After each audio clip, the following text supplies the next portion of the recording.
பாஜக சார்பில் சபாநாயகர் பதவிக்கு போட்டியிடும் நபருக்கு ஆதரவு தருவதாக கூட்டணி கட்சிகள் தெரிவித்துள்ள நிலையில் சபாநாயகர் பட்டியலில் உள்ள 3 பாஜக தலைவர்களும் இடம்பெற்றுள்ளன. இது குறித்து விரிவாக நம்ம இந்த ஒரு வீடியோவில் பார்க்கலாம். சமீபத்தில் நடந்து முடிந்த மக்களவைத் தேர்தல் பாஜக தலைமையிலான என்டிஏ கூட்டணி 291 இடங்களில் மட்டுமே வெற்றி பெற்றது. இதில் பாஜக மட்டும் தனித்து 239 இடங்களில் வெற்றி பெற்றுள்ளது. மத்தியில் ஆட்சி அமைக்க தேவையான 272 இடங்களில் எந்த கட்சியும் வெற்றி பெறாததால் கூட்டணி ஆட்சி அமைய உள்ளது. தனிப்பெரும்பான்மை கிடைக்காததால் கூட்டணி துணையுடன் பாஜக மீண்டும் ஆட்சி அமைத்தது. 2014, 2019 தொடர்ந்து 2024 ஆண்டிலும் மத்தியில் பாஜக ஆட்சி அமைந்துள்ளது. பிரதமர் மோடி 3வது முறையாகவும் பிரதமராகியுள்ளார். பிரதமர் மோடி தலைமையிலான அமைச்சரவையில் 72 பேர் இடம்பெற்றுள்ளன. கூட்டணி கட்சிகளுக்கும் அமைச்சரவையில் இடம் அளிக்கப்பட்டுள்ளது. சந்திரபாபு நாயுடுவின் தெலுங்கு தேசம், நிதிஷ்குமாரின் ஐக்கிய ஜனதா தளம் ஆகிய கட்சிகளுக்கு தலா 2 கேபினெட் அமைச்சர் பதவி வழங்கப்பட்டது.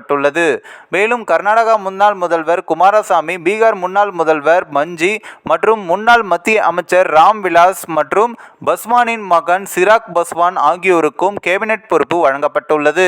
இந்த சூழலில் அடுத்த சபாநாயகரை தேர்ந்தெடுக்கும் பணி தொடங்கியுள்ளது. மத்தியில் கூட்டணி ஆட்சி அமைந்துள்ளதால் சபாநாயகர் பணிக்கு கடும் போட்டியும் நிலவுகிறது. பாஜக சபாநாயகர் பதவியை தக்க வைத்துக் கொள்ள விரும்பும் அதே நேரத்தில் பாஜகவை தங்கள் கட்டுப்பாட்டில் வைக்க சந்திரபாபு நாயுடு, நிதிஷ்குமார் இருவருமே இந்த பதவி மீது கண் வைத்துள்ளதாகவும் கூறப்படுகிறது. நம்பிக்கை வாக்கெடுப்பு, எம்பிகளுடைய தகுதி நீக்கம் ஆகியவற்றில் சபாநாயகருடைய முடிவே இறுதியானது என்பதால் பாஜக இந்த பதவியை கூட்டணி கட்சிகளுக்கு விட்டு தராது என்றும் சொல்லப்படுகிறது. இந்த நிலையில்தான் நேற்று டெல்லியில் உள்ள பாதுகாப்புத்துறை அமைச்சர் ராஜ்நாத் சிங் வீட்டில் முக்கிய ஆலோசனை நடைபெற்றது. இந்த கூட்டத்தில் பாஜக மற்றும் கூட்டணி கட்சி தலைவர்கள் பங்கேற்றனர். இதில் மக்களவை சபாநாயகராக யாரை தேர்வு செய்வது என்பது குறித்து ஆலோசனையும் நடத்தப்பட்டது. நிதிஷ்குமாரினுடைய ஐக்கிய ஜனதா தளம் சார்பில் லாலன் சிங் மற்றும் எல்ஜேபி சார்பில் சிராஜ் பஸ்வான், தெலுங்கு தேசம் சார்பில் ராம் மோகன் நாயுடு, அப்னா தளம் சார்பில் அனுப்பிரியா பட்டேல் உள்ளிட்டோர் பங்கேற்றனர். பாஜக சார்பில் மத்திய அமைச்சர்கள் அமித்ஷா, மனோகர் லால் கட்டார் மற்றும் தர்மேந்திரா பிரதான் மற்றும் கிரண் ரிஜிஜு, ஜெய்சங்கர் உள்ளிட்டோரும் பங்கேற்றனர். இந்த கூட்டத்தில் சபாநாயகர் பதவியை பாஜகவுக்கு விட்டுத்தர வேண்டும் என்று பாஜக கூட்டணி கட்சி தலைவர்களுடன் கோரிக்கை வைத்ததாகவும் பாஜகவினுடைய இந்த கோரிக்கை கூட்டணி கட்சி தலைவர்களும் ஏற்றுக்கொண்டதாகவும் கூறப்படுகிறது. சபாநாயகராக யாரை நிறுத்தினாலும் அவர்களுக்கு ஆதரவு தருவதாக ஐக்கிய ஜனதா தளம், தெலுங்கு தேசம் ஆகிய கட்சிகளும் தெரிவித்துள்ளதாகவும் சொல்லப்படுகிறது.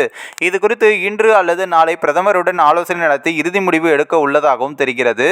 மக்களவை சபாநாயகருக்கான தேர்தல் வரும் 26ஆம் தேதி நடைபெற உள்ளது. இதில் எதிர்க்கட்சிகளுடைய இந்திய கூட்டணி வேட்பாளரை நிறுத்தவில்லை எனில் பாஜக கூட்டணி சார்பில் நிறுத்தப்படும் வேட்பாளர் ஒரு மனதாக தேர்வு செய்யப்படுவார். துணை சபாநாயகர் பதவியை தங்களுக்கு வழங்க வேண்டும் என்று எதிர்க்கட்சிகள் பாஜகவிடம் கேட்டு உள்ளதாகவும், ஒருவேளை அந்த பதவியை தரவில்லை என்றால் மக்களவை சபாநாயகர் பதவிக்கு வேட்பாளரை நிறுத்த முடிவு செய்துள்ளதாகவும், இந்த சூழலில் தான் மக்களவை சபாநாயகருக்கான ரேஸில் பாஜகவில் 3 முக்கிய தலைவர்களுடைய பெயரும் இடம்பெற்றுள்ளதாகவும் சொல்லப்படுகிறது. முன்னிலையில் உள்ளதாகவும் சொல்லப்படுகிறது. முதலாவதாக புரந்தேஸ்வரி. மறைந்த நடிகர் என்டிஆரின் மகள் புரந்தேஸ்வரி இந்த பட்டியலில் முதலிடத்திலும் இருக்கிறார். ஆந்திரா மாநில பாஜக தலைவரான இவர் ராஜமுந்திரி லோக்சபா தொகுதியில் போட்டியிட்டு வெற்றி பெற்றார். இவரின் சகோதரி புவனேஸ்வரியை தான் சந்திரபாபு நாயுடு திருமணம் செய்துள்ளார் என்பது குறிப்பிடத்தக்கது. அதுக்கு அடுத்ததாக பத்ருஹரி மஹ்தாப். ஒடிசாவை சேர்ந்த பத்ருஹரி மஹ்தாப் அம்மாநில முன்னாள் முதலமைச்சர் நவீன் பட்நாயக்கின் பிஜி ஜனதா தளம் கட்சியில் செயல்பட்டு வந்தார். பின்னர் அக்கட்சியிலிருந்து விலகி பாஜகவில் இணைந்து மக்களவைத் தேர்தல் போட்டியிட்டு வெற்றி பெற்றார். மேலும் மத்தியில் பாஜக ஆட்சி அமைக்க பாஜகவுக்கு கிடைத்த 10 எம்பிகளில் முக்கியமானவர். இதனால் பத்ருஹரி மஹ்தாவுக்கு சபாநாயகர் பதவி வழங்கப்படலாம் என்றும் சொல்லப்படுகிறது. கடைசியாக ஓம் பிர்லா. மக்களவை சபாநாயகர் பதவிக்கான லிஸ்டில் மீண்டும் ஓம் பிர்லாவின் பெயரும் உள்ளது. RSS பின்புலம் கொண்ட இவர் ராஜஸ்தான் மாநிலம் கட்டா மக்களவை தொகுதியில் போட்டியிட்டு வெற்றி பெற்றார். ஓம் பிர்லாவை சபாநாயகராக தேர்வு செய்வது பாஜகவுக்கு பாதுகாப்பானதாக இருக்கும் என்று மேலிடம் நம்புவதாகவும் சொல்லப்படுகிறது. ஏனெனில் புரந்தேஸ்வரி பாஜகவில் இருந்தாலும் அவர் காங்கிரஸ் கட்சியில் இருந்து பாஜகவுக்கு வந்தவர்.